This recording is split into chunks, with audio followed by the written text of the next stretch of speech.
बिस्मिल्लाहिर्रहमानिर्रहीम। Dear students, अस्सलाम वालेकुम। स्टूडेंट्स, आज हम न्यूमेरिकल नंबर 11 सॉल्व करने जा रहे हैं, यूनिट नंबर 7 का। तो इसकी स्टेटमेंट को देखें, आप गौर से समझ लें। The diameter of the piston of hydraulic press is 30 centimetre. ये उसका डायामीटर दिया हुआ है 30 सेंटीमीटर।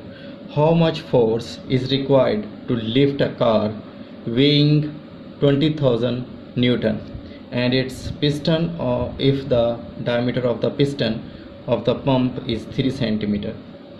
अब देखें कि हमारे पास एक पिस्टन है, हाइड्रोलिक प्रेस का एक पिस्टन है जिसका डायमीटर उन्होंने दिया है 30 सेंटीमीटर। ठीक है, हम साथ साथ इसकी गिवन डाटा की तरफ चलते हैं, आपको स्टेटमेंट अच्छी तरह से समझ आ जाएगी।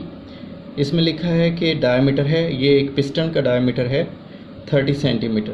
तो सबसे पहली बात यह है कि हमारे पास यहाँ पर एक फोर्स दी हुई है, force required to lift the weight F2। अब ये फोर्स लग रही है, F2 लग रही है वेट को उठाने के लिए। ठीक है, वेट को उठाने के लिए 20,000 न्यूटन की फोर्स लग रही है। ठीक है, तो ये हाइड्रोलिक प्रेस आपको बताया था ये टॉपिक के कम फोर्स लगा के ज़्यादा वेट उठाने के लिए हाइड्रोलिक प्रेस इस्तेमाल किया जाता है। तो अब देखें कि वो कम फोर्स कितनी है। अब देखें ना, ये 20,000 न्यूटन की जो फोर्स है ये वेट को उठाने के लिए लगाई जा रही है। ठीक है, तो F1 कितनी थी, कम फोर्स कितनी थी, कम फोर्स लगा के ज़्यादा वेट उठाना। तो ये कम फोर्स हमने फाइंड करनी है कि कितनी सी फोर्स लगा के ये 20,000 न्यूटन की फोर्स में बदला जा सकता है उसको, ताकि जो हैवी वेट है उसको उठाया जा सके हाइड्रोलिक प्रेस की मदद से। ठीक है, तो अब देखें कि हमारे पास दो पिस्टन लगे हुए हैं, एक है फॉर बिग पिस्टन के लिए हम ये डाटा यूज़ करेंगे और एक है for small piston. Small piston पे फोर्स लगती है, वो आगे जाके बिग पिस्टन से बॉडी को उठाया जाता है, कार वगैरह को जो भी है उसको उठाया जाता है। तो ये लार्ज पिस्टन के लिए ये डाटा है हमारे पास, उसका जो डायमीटर है वो 30 सेंटीमीटर है। ठीक है, रेडियस उसका कितना है, 30 को 2 पे डिवाइड करेंगे तो 15 सेंटीमीटर। इसको मीटरों में कन्वर्ट किया, 100 पे डिवाइड करेंगे। ठीक है, तो एरिया निकालना है हमने। इसका एरिया के लिए फार्मूला है पाई आर स्केयर, पाई आर का स्केयर। अब इसका स्केयर लेंगे और जो आंसर आएगा उसको हमने 3.14 से मल्टीप्लाई करेंगे तो हमारे पास एरिया आ जाएगा पिस्टन का 0.0706 मीटर स्क्वायर। ये डाटा तो हमने इकट्ठा किया है, ये हमारे पास लार्ज पिस्टन के लिए है। अब हम स्मॉल पिस्टन की बात करते हैं कि फॉर स्मॉल पिस्टन उसमें डायमीटर हमारे पास 3 सेंटीमीटर है। ये 30 सेंटीमीटर था लार्ज पिस्टन का एरिया डायमीटर, और जो स्मॉल पिस्टन है उसका जो डायमीटर है वो है 3 सेंटीमीटर। रेडियस हमारे पास कितना है, 3 का हाफ कर देंगे तो 1.5 सेंटीमीटर। उसको मीटरों में कन्वर्ट करेंगे तो 100 पे डिवाइड करेंगे।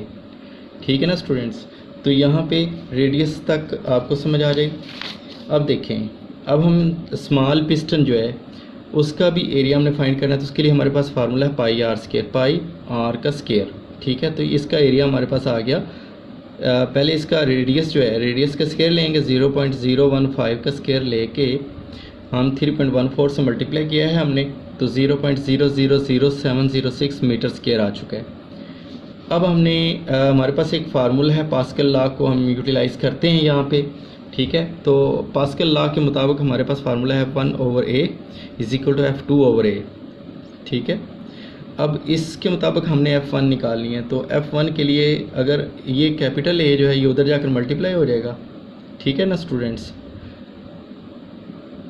डियर स्टूडेंट्स, यहाँ पे जो फार्मूला लिखा गया वो F1 स्मॉल a लिखा जाना है। ठीक है, यहाँ पे थोड़ी सी मिस्टेक है कि F1/a और F2 कैपिटल A, यानी स्मॉल जो पिस्टन पे लगने वाली फोर्स है वो F1 स्मॉल पिस्टन का एरिया, लार्ज पिस्टन वाली फोर्स और लार्ज पिस्टन वाला एरिया। ठीक है, तो ये फार्मूला इस तरह से है। अब ये स्मॉल a जो है ये उधर जाकर मल्टीप्लाई हो जाएगा तो हमारे पास फार्मूला आ जाएगा F1 is equal to F2 cross small a over capital A। ठीक है, कैलकुलेशन करते हैं। F2 की वैल्यू पुट कर दी 20,000 न्यूटन, और एरिया जो है वो स्मॉल पिस्टन का एरिया वो यहाँ पे लिख दिया divided by large piston area. ठीक है, अब ये 20,000 न्यूटन तो एज इट इज़ आ गया हमारे पास। ठीक है, अब हमने इसको ऐसे कर दिया है कि 706 क्रॉस ये 10 रेस्ट पावर हमने इसको 3 लिख दिया है, ठीक है, और डिवाइडेड बाय हमने 0.00706, ये 706 आ गया, और साथ में इसके साथ हमने स्टूडेंट्स इनफैक्ट इसमें हम ऐसा करेंगे कि ये जो पॉइंट है इस पॉइंट को ख़त्म करने के लिए हमने पॉइंट की जगह पे 1 लगाया नीचे, ठीक है, और जितने बाकी डिजिट थे 1 2 3 4 5 6 डिजिट थे तो 6 ज़ीरो आ जाएंगी, ठीक है, पॉइंट की जगह पे 1 आ जाएगा, 1 2 3 4 5 6, तो ये 1 2 3 4 5 और ये 6 ज़ीरो आ जाएंगी, ठीक है।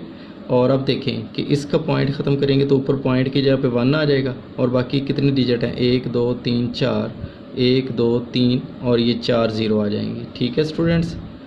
तो अब देखें, अब हम इसको मज़ीद सिंप्लीफाई कर सकते हैं कि एक तो हमने पॉइंट्स ख़त्म कर दिए, ठीक है, अब हमारे पास 706 है, इसको हमने ये ज़ीरो कैंसिल हो जाएंगे, ऐसे कर लेते हैं, ये 1 ज़ीरो इस ज़ीरो से कैंसिल, 2 3 4, टोटल 4 ज़ीरो इन 4 ज़ीरो से कैंसिल कर दी हमने, ठीक है। बाकी हमारे पास क्या बच गया, ये 706 और इधर तो कुछ नहीं बचा, 706 बच गया, और इधर ये हम ऐसे इसको लिख सकते हैं कि 20,000, ये हमारे पास है 20,000 न्यूटन है, इसको मल्टीप्लाई करेंगे 706 से और डिवाइड कर देंगे, ये भी हमारे पास है 706 और साथ में 2 ज़ीरो हैं, ठीक है। तो स्टूडेंट्स ये ज़ीरो इस ज़ीरो से कैंसिल, ये ज़ीरो इस ज़ीरो से कैंसिल, और ये सेम वैल्यूज़ हो चुकी हैं, ठीक है। तो अब देखें स्टूडेंट्स, ये 706 से कैंसिल हो गया, और बाकी हमारे पास बच गया 200 न्यूटन। तो F1 हमारे पास कितनी आ गई, 200 न्यूटन।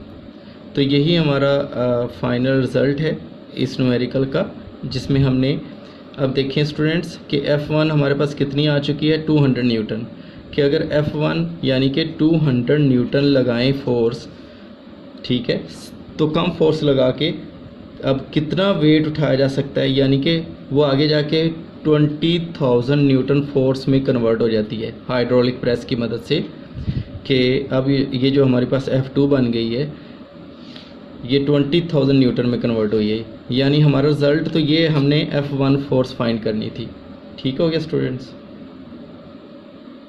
डियर स्टूडेंट्स, अब हम लास्ट न्यूमेरिकल की तरफ चलते हैं, न्यूमेरिकल नंबर 12।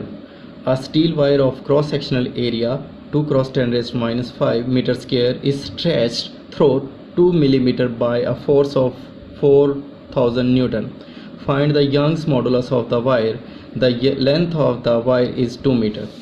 अब देखिए हमारे पास area of the steel wire कितना है, 2 × 10⁻⁵ मीटर स्क्वायर है, जो कि हमें दिया हुआ है।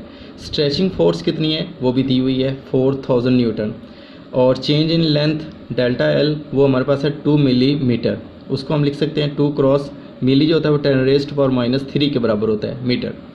Length of the wire L nought हमने उसको लिखा है वो है 2 मीटर, जो लास्ट पे हमें दी हुई 2 मीटर, ठीक है।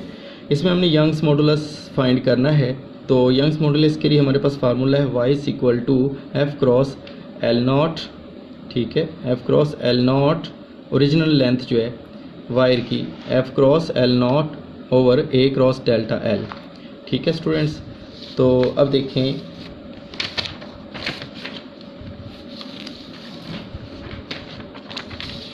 इसको हम आगे फार्मूले में वैल्यूज़ पुट कर देते हैं, कैलकुलेशन की तरफ चलते हैं।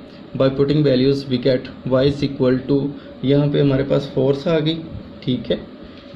ये जो हमारे पास हमने इसमें वैल्यूज़ पुट करनी है, ये हमारे पास F cross L not original length divided by A cross delta L, A cross delta L. तो वैल्यूज़ पुट की हमने, उसको सिंप्लीफाई कर लेते हैं। तो अब देखें स्टूडेंट्स, ये हमारे पास है 2 जो है वो 2 से कैंसिल हो जाएगा, ठीक है। अब हमारे पास ये रह गया है 4,000 हमारे पास रह गया है, ठीक है। देखें इसकी कैलकुलेशन को कि यहाँ पे 2 × 10⁻³ जो है हमारे पास डेल्टा एल की वैल्यू है, ये 2 बच गया है। इस 2 को हमने यहाँ पे इसको कट कर देना है, तो ये हमारे पास बच जाएगा 2,000, ठीक है। ये 2,000 बच गया, और ये 10⁻⁵ जो है ये ऊपर चली जाएगी, ठीक है, ये हमारे पास 2000 बच गया, ठीक है। और 10⁻⁻5 ये ऊपर जाके +5 हो जाएगा, और ये 10⁻⁻ जो -3 है ये भी ऊपर जाके +3 हो जाएगा, ठीक है। तो इसको हम ऐसे लिख सकते हैं 2000 क्रॉस 10⁻8 भी हो सकता है ना, इनको आपस में इकट्ठा कर दिया, ऐड कर दिया। तो अब ये इसको हम ऐसे लिख सकते हैं 2 क्रॉस ये 1000 लिख सकते हैं, और ये 10⁻8 है, ठीक है। ये 2 इसको हम 10⁻3 लिख सकते हैं, और ये 10⁻8 ऑलरेडी है हमारे पास। इन दोनों को ऐड करेंगे तो हमारे पास आ जाएगा 2 क्रॉस 10⁻11। तो ये यंग्स मॉडुलस हम फाइंड कर रहे थे, इसके लिए हमारे पास यूनिट है न्यूटन पर मीटर स्क्वायर, ठीक है स्टूडेंट्स। तो ये हमारा आंसर है यंग्स मॉडुलस के लिए 2 क्रॉस 10⁻11 न्यूटन पर मीटर स्क्वायर, ठीक है।